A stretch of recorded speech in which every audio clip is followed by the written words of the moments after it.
What if the universe never had a beginning?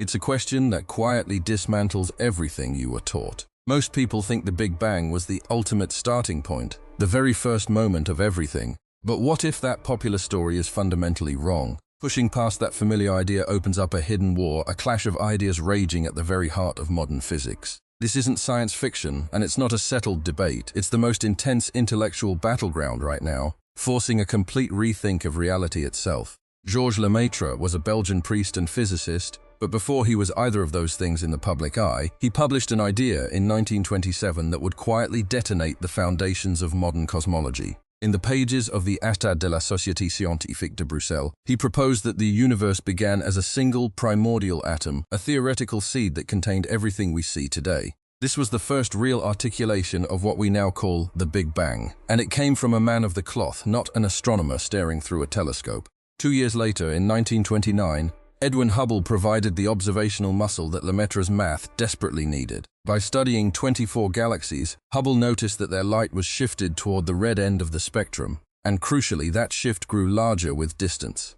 His law, the direct proportionality between redshift and distance, was the first hard proof that the universe was inflating like a balloon, not a static eternal stage. So when the evidence mounted, you would expect the scientific community to celebrate the priest who had seen it coming. Instead, Albert Einstein, the undisputed giant of physics, balked at the very notion. When Lemaître presented his idea, Einstein dismissed it with a scathing remark, telling him that mathematically it might be sound, but physically it was utterly abominable. The idea that the universe had a birthday, a definitive moment of creation, felt distasteful to a man who had spent his career describing a smooth, continuous space-time. Yet, the numbers were relentless, and by 1935, at Princeton University, Lemaître stood his ground and insisted that the universe could not exist without a beginning.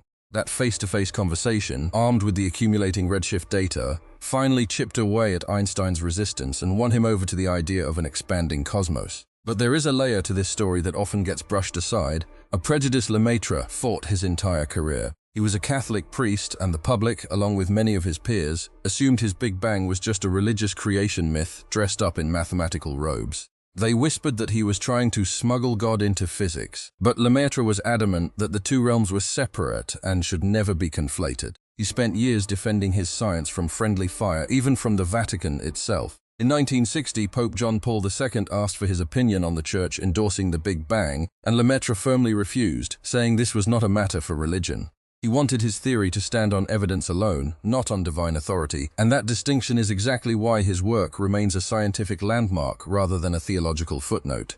Imagine a universe that breathes, not a single explosive beginning, but an endless rhythm of expansion and contraction, like a cosmic heart that has been beating forever. This is the radical promise of the Big Bounce theory, a direct challenge to the singularity that supposedly started everything. Instead of a beginning, it offers cycles, each one lasting trillions of years. The man who turned this philosophical idea into a mathematical model was Martin Bojowald. In 2001, while working at the Max Planck Institute for Gravitational Physics in Germany, this young physicist achieved what no one had before. He used loop quantum gravity, a framework that tries to unify quantum mechanics with general relativity to calculate the behavior of a collapsing universe. And his results were nothing short of revolutionary. Here's how it works. As the universe contracts, everything gets denser, hotter, and more compressed.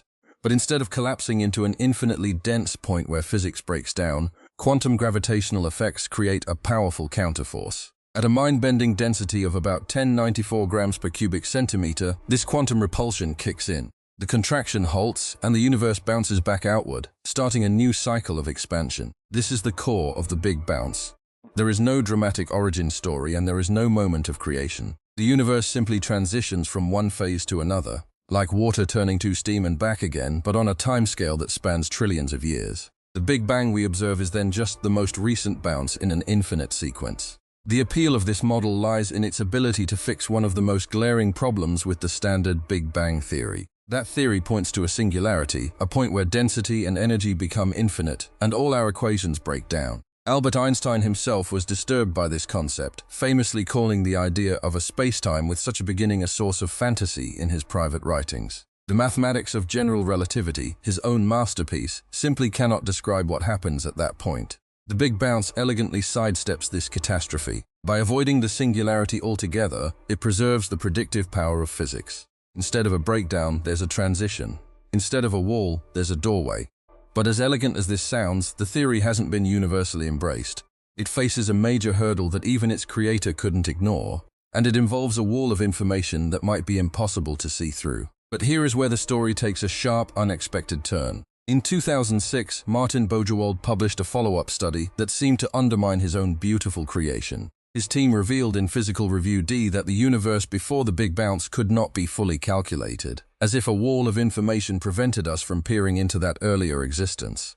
The physical properties of that previous cosmos were simply erased, scattered beyond the reach of our mathematics. This was not a minor technical awkwardness, it struck at the very heart of the entire theory. How could anyone claim to understand the cycle if the beginning of each cycle was forever hidden? The twist is that Bojowald, the pioneer who rescued cosmology from the singularity, became the one who exposed its deepest flaw. Consider his trajectory, a young graduate student at the Max Planck Institute who, at just 27, showed the world a path around the impossible. He had found a way to use loop quantum gravity to push past the point where Einstein's equations broke down, conjuring a bouncing cosmos from the brink of nothingness. The physics community took notice, and for a brief moment, it seemed a new paradigm had arrived. Then, with the same relentless honesty that drove him to the discovery, he turned the lens on his own work and found the crack in the foundation. Why does losing this information create such a colossal challenge for the theory? Because without it, the bounce is not a repeatable event but an isolated incident, detached from any causal chain.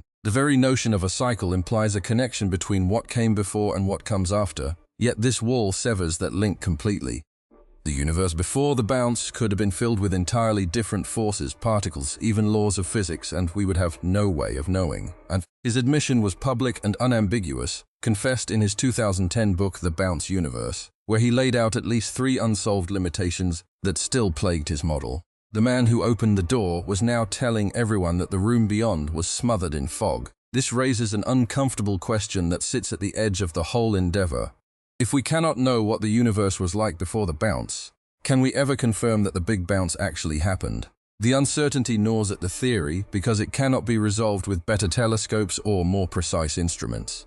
It is a fundamental barrier that makes the bounce almost impossible to distinguish from a universe that simply began, with all its past erased. The theory survives, bruised and diminished, but it demands a leap of faith that many physicists are unwilling to take. Perhaps that is the real lesson here. That every scientific breakthrough carries the seeds of its own hesitation. There is a name that carries enormous weight in modern physics, a man whose mathematical genius reshaped our understanding of black holes and won him the Nobel Prize in 2020. Sir Roger Penrose, a distinguished figure from the University of Oxford, has spent over 15 years championing a theory so bold it challenges the very foundation of the Big Bang. His idea, known as Conformal Cyclic Cosmology, or CCC, suggests that our universe is just one chapter in an infinite story with no true beginning or end. Penrose's journey began with a startling observation in the cosmic microwave background, the faint afterglow of the Big Bang. Along with researcher Vahey Gourzadyan from the Yerevan Physics Institute in Armenia, he published a paper in 2010 on ArXiv detailing the discovery of concentric circles within this radiation pattern.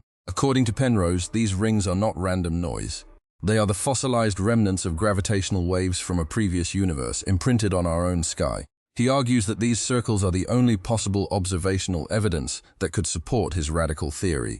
The mechanics of his proposal are dizzying in their ambition. In Penrose's view, the Big Bang is not the creation of everything from nothing, but rather the start of a new eon, a term he uses to describe a vast cosmic era. As a universe expands to an almost infinite size over countless trillions of years, its matter decays and its black holes slowly evaporate, leaving behind only a sea of photons and radiation. This final, empty state becomes the starting point for the next Big Bang, creating a cycle without end. The universe we observe today, with its galaxies and stars, is simply the current aeon in this endless chain, a descendant of a prior cosmos that dissolved into radiation. What makes this theory so difficult to dismiss is the sheer intellectual authority of the man proposing it. When Penrose speaks, the scientific community listens, even if they disagree.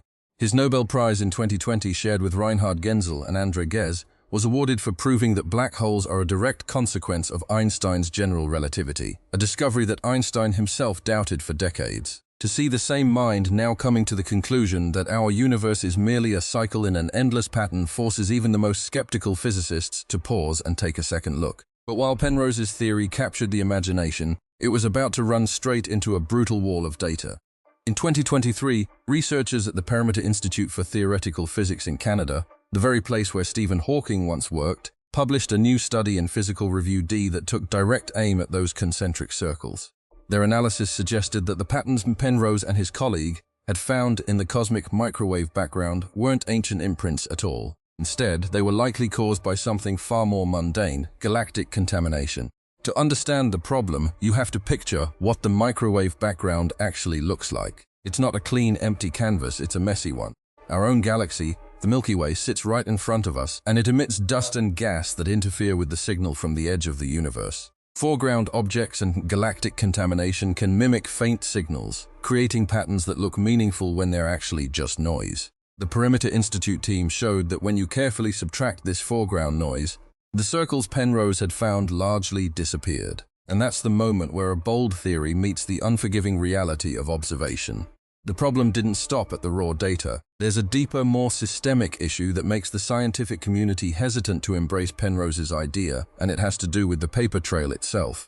From the time his theory was published up until 2024, the papers citing conformal cyclic cosmology were fewer than 10 times those supporting the standard model. Think about that for a second. The most widely accepted cosmological framework, Lambda CDM, has tens of thousands of citations, while CCC is left with a comparative handful. In the language of science, that silence speaks volumes. If a theory can't generate serious engagement or independent verification, it remains an interesting curiosity rather than a genuine contender. So now we have to ask ourselves a tough question. If the evidence is so thin, why does Penrose's theory still get attention? And more importantly, when a Nobel laureate presents a beautiful idea that doesn't hold up to scrutiny, does that mean we should dismiss it entirely? Or does it simply remind us that in physics, no one, not even a giant like Penrose, gets the final word without standing up to the trials of rigorous skeptical review?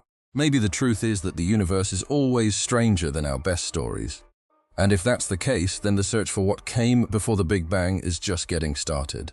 Imagine a universe where the fabric of reality isn't made of tiny particles, but of minuscule, vibrating strings. This isn't science fiction. It's the radical premise of string theory, a framework proposing up to 11 dimensions of spacetime, with the extra ones curled up so tightly we can't perceive them.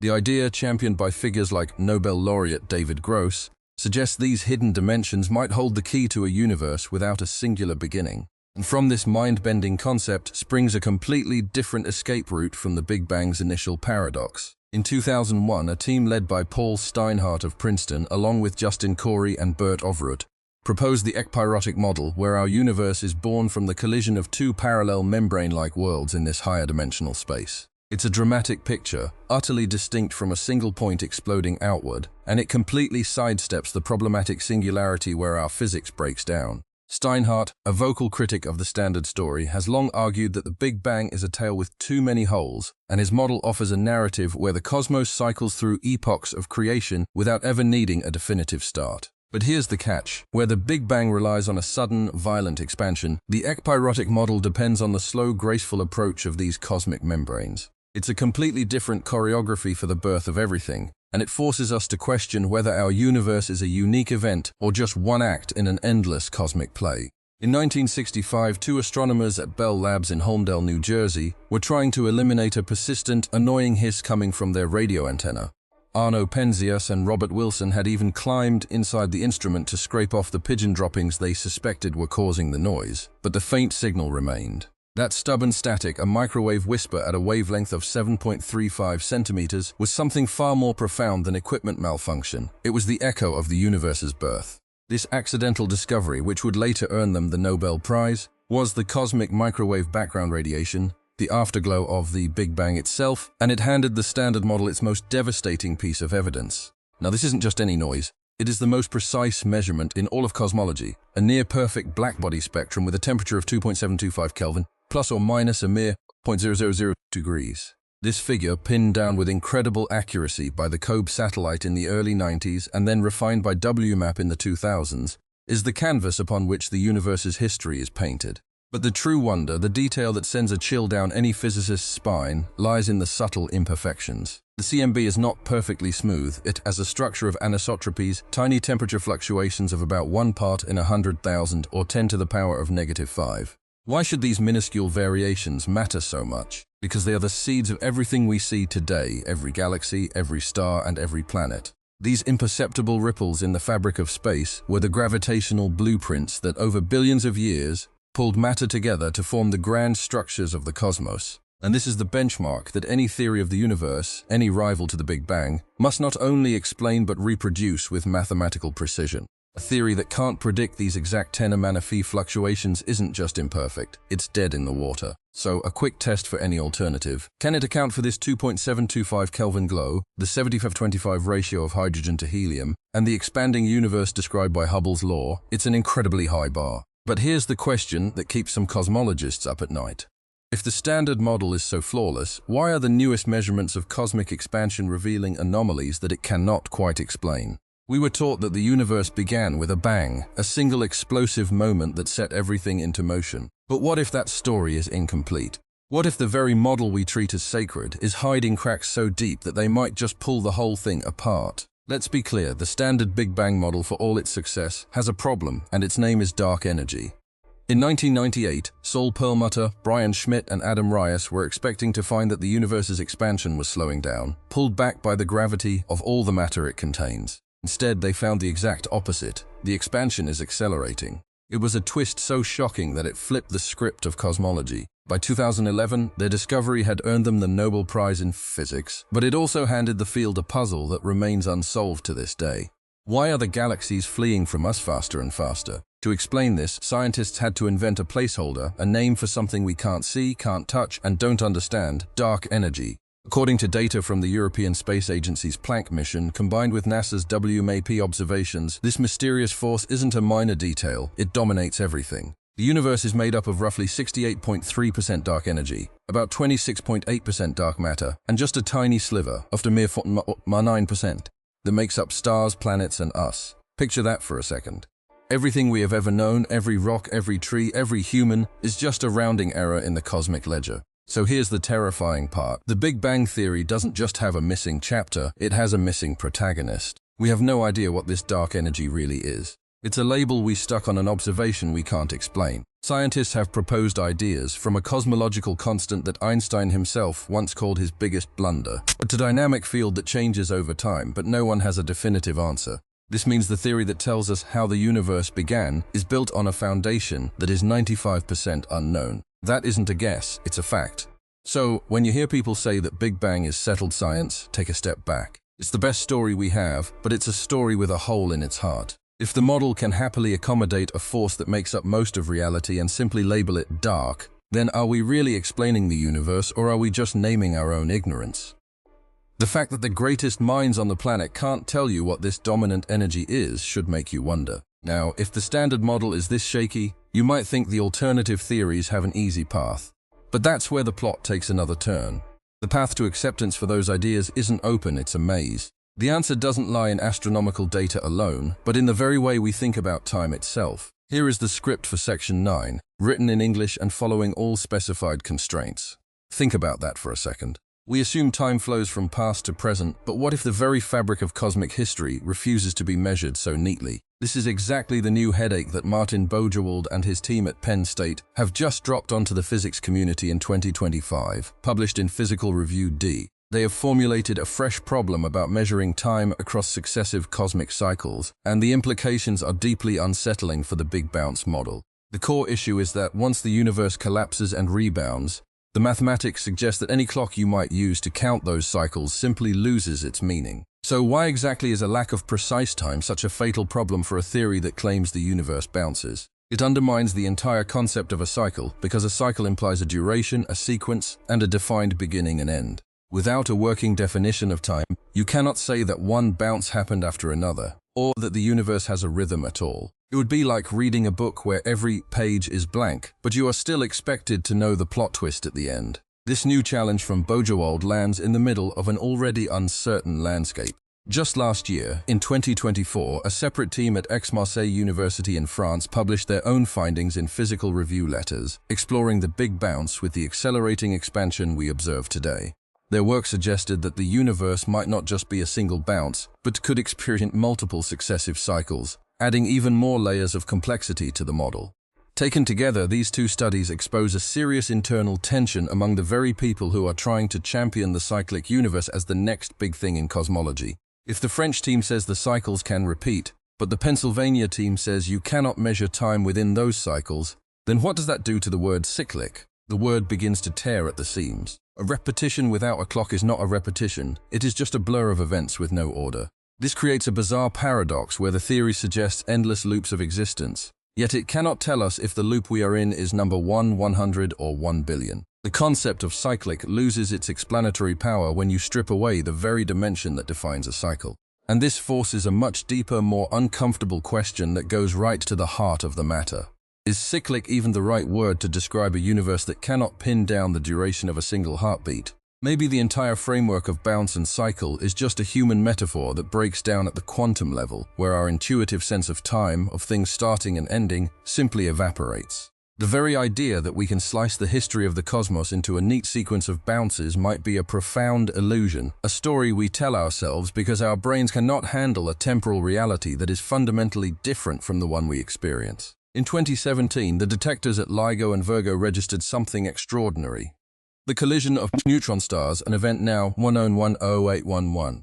For the very first time, scientists observed both the ripples in space-time and the light from the same cosmic catastrophe, officially opening the era of gravitational wave astronomy. This new sense allows us to probe the universe in a way that was previously impossible. But here is the truly thrilling part. Some physicists believe these ripples could carry whispers from a time before our Big Bang. Aurélien Barrau, a physicist at the University of Grenoble and an expert in loop quantum gravity, published a proposal in 2017 suggesting that gravitational waves emitted by neutron stars could carry detectable signatures of that earlier universe. It sounds like science fiction, yet it is a concrete, testable idea. Meanwhile, at CERN in Geneva, scientists are attacking the problem from a different angle, searching for the graviton, the hypothetical particle that would carry the gravitational force. In February 2025, their team published findings in Physical Review Letters, indicating that these searches suggest gravity might not be a particle at all, but rather an effect of a discrete granular spacetime, exactly as loop quantum gravity predicts.